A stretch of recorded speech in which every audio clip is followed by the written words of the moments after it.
ஸ்ரீ ஸ்ரீ பரமஹம்ச யோகானந்தர் ஆன்ம அனுபூதிக்கான பயணம். இறைவனது நட்பை முயன்று பெறுங்கள். உயர்ந்த மனிதன் தான் உயர்ந்தவன் என்று எண்ணுவதில்லை. தாம் உயர்ந்தவர்கள் என்று சொல்லிக் கொள்பவர்கள் உயர்ந்தோர் அல்லர். மேலும் உயர்ந்தவர்களாக இருப்பவர்கள் தமது உயர்வை பற்றி சிந்திப்பதற்கும் நேரமின்றி உயர்ந்த செயல்களில் மிகவும் மும்முரமாக இருக்கிறார்கள். தவிரவும் நீங்கள் எத்துணை அற்புதமானவர் என்று உங்களை பற்றி எண்ணினாலும் சரி, நீங்கள் அதை பறைசாற்றிய உடனேயே அனைவரும் நீங்கள் அவ்வாறான மனிதர் அல்ல என்பதை நிரூபிக்க விருப்பம் கொள்வீர். கருத்து என்னவெனில், நேர்மையாக இருங்கள். அதை உங்கள் வாழ்க்கையில் வாழ்ந்து காட்டுங்கள். ஒருபோதும் பிறரை ஏமாற்ற முயல வேண்டாம். ஒரு போலியான ரோஜா மலர் ஒருபோதும் உண்மையான ரோஜாவாக இருக்க முடியாது. அத்துடன் ஓர் உண்மையான ரோஜா மலரை எவ்வளவுதான் கசக்கினாலும் அது தனது நறுமணத்தை வீசும். எனவே நீங்கள் என்னவாக இல்லையோ அவ்வாறாக பாசாங்கு செய்தல் வேண்டாம். மற்றவர்கள் முன் உங்களை நீங்கள் அகந்தையுடன் காட்டிக்கொண்டால் இறுதியில் உலகம் உங்களை ஒதுக்கி தள்ளிவிடும். மேலும் எந்த வகையிலும் இறைவனை ஏமாற்றுவதற்கு முயல வேண்டாம். ஏனெனில் அவனை முட்டாளாக்க முடியும் என்ற தவறான கருத்தின் மூலம் நீங்கள் தான் உங்களையே ஏமாற்றிக் கொள்கிறீர்கள். அவன் உங்களது எண்ணங்களுக்கு பின்னால் உள்ளான். நீங்கள் அவனிடம் நேர்மையுடன் இல்லையெனில் அவன் பறந்தோடி விடுவான். யார் பணிவான மற்றும் உண்மையான பக்தர்களாக இருக்கின்றனரோ அவர்களிடம் மட்டுமே அவன் வருவான்.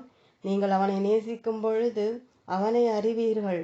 மேலும் அவன் ஒவ்வொரு ஆன்மாவிலும் முழுமையாக இருக்கிறான் என்பதையும் நீங்கள் அறிவீர்கள்.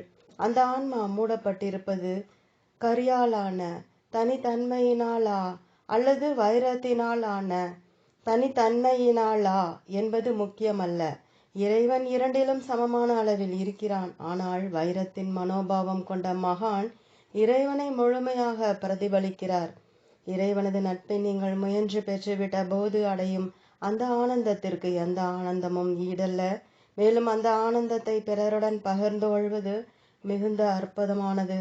பால் நிறைந்துள்ள ஒரு குவளையில் நீங்கள் அதிகமாக பாலை ஊற்றினால் அது வழிந்தோடும். நீங்கள் அதை தடுக்க இயலாது. நட்பு தெய்வீகமாகும் பொழுது அனைவரையும் நீங்கள் நேசிப்பீர்கள். நீங்கள் இறைவனை நேசிக்கும் பொழுது உங்களால் பிறரை உண்மையாக நேசிக்க முடியும். ஆன்மாக்களை பற்றிய உங்களது அறியும் சக்தி பரிசுத்தமானதாக தெளிவான கண்ணாடியை போன்று இருக்கும். உங்கள் முன் வருபவர் யாராயினும் அவர் உண்மையாக உள்ளவாறே பிரதிபலிக்கப்படுவார். பல வருடங்களுக்கு முன் கொடக்கை கண்டுபிடித்த ஜார்ஜ் ஈஸ்ட்மனை நான் சந்தித்தேன். புற தோற்றத்தில் அவர் எஃகை போன்று கடினமானவராக தோன்றினார். அவர் தன்னுடைய சமுதாய தொண்டுகளுக்காக நன்கு அறியப்பட்டிருந்தார். மேலும் பிற பெரும் செல்வந்தர்களைப் போலவே நிச்சயமாக தான் சந்திக்கும் மற்றவர்களது நோக்கங்களை பற்றி சந்தேகப்பட அவருக்கு காரணம் இருந்தது. நான் என்ன எதிர்பார்த்தேன் என்பதை அவர் அறிந்திருக்கவில்லை.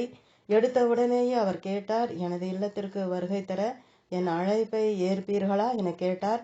அதற்கு நான், எனது அழைப்பையும் கூட நீங்கள் ஏற்றுக்கொண்டால் நான் மகிழ்ச்சியுடன் வருவேன் என பதிலிருத்தேன். அவர் ஒப்புக்கொண்டார். பின்னர் அவர் தனது குடியிருப்பிற்கு வந்த பொழுது நான் உணவு தயாரித்து கொண்டிருப்பதை கண்டு கூறினார், உங்களுக்கு தெரியுமா, எனக்கும் கூட சமைப்பதில் விருப்பம் உண்டு. நாங்கள் இன்னும் சற்று நெருங்கியவர்களானோம். அப்போது நான் யதார்த்தமாக குறிப்பிட்டேன், திரு ஈஸ்ட்மேன், பெரும்பாலான செல்வந்தர்கள் உண்மையான நண்பர்களை பெற்றிருப்பதில்லை என்பது நிஜமல்லவா?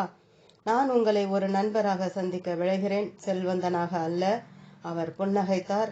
அந்த கணத்திலிருந்தும் எங்களது 2 மணி நேர சந்திப்பின் போதும் நான் ஒரு வித்தியாசமான உண்மையான ஈஸ்ட்மேனை பார்த்தேன். ஏனெனில் நான் அவரை புரிந்து கொண்டு நேர்மையான நட்பு எனும் தளத்தில் அவரை சந்தித்தேன். மறுநாள் அவர் எனக்கு ஒரு கேமராவை அனுப்பி வைத்தார். இந்நாள் வரை நான் அதை வைத்திருக்கிறேன். நீங்கள் நிபந்தனையின்றி உங்கள் நண்பர்களை நேசிக்கும் போது அந்த தெய்வீக நட்பை அவர்களிடம் நீங்கள் காண்பீர்கள். எனது பூவுலக தந்தை மற்றும் இவ்வழியிலுள்ள பல ஆன்மாக்களிடம் அவ்வையாக நட்பை நான் கண்டேன். உண்மையான ஆன்மாக்களுடன் நாம் நட்புறவை வளர்க்கும் பொழுது ஒரு நாள் அனைவருக்கும் பெரும் இறை நண்பனானவன் வருவான். அந்த நட்பெனும் மாளிகையில் வாசம் செய்வான். என்னுடன் சேர்ந்து பிரார்த்தியுங்கள். ஓ இறைவா, உண்மையான நண்பர்களின் உன்னதமான குண நலன்களில் உனது ஞானம் உள்ளது, அவர்களது சிரிப்பில் உனது உயரிய புன்னகை உள்ளது. அவர்களது மின்னும் கண்களில் நீ என்னை காண்கிறாய். அவர்களது குரல்கள் மூலம் நீ என்னுடன் பேசுகிறாய். அவர்களுடைய அன்பு மூலமாக நீ என்னை நேசிக்கிறாய். ஓம் சாந்தி. ஓம் ஓம் தொடரும்.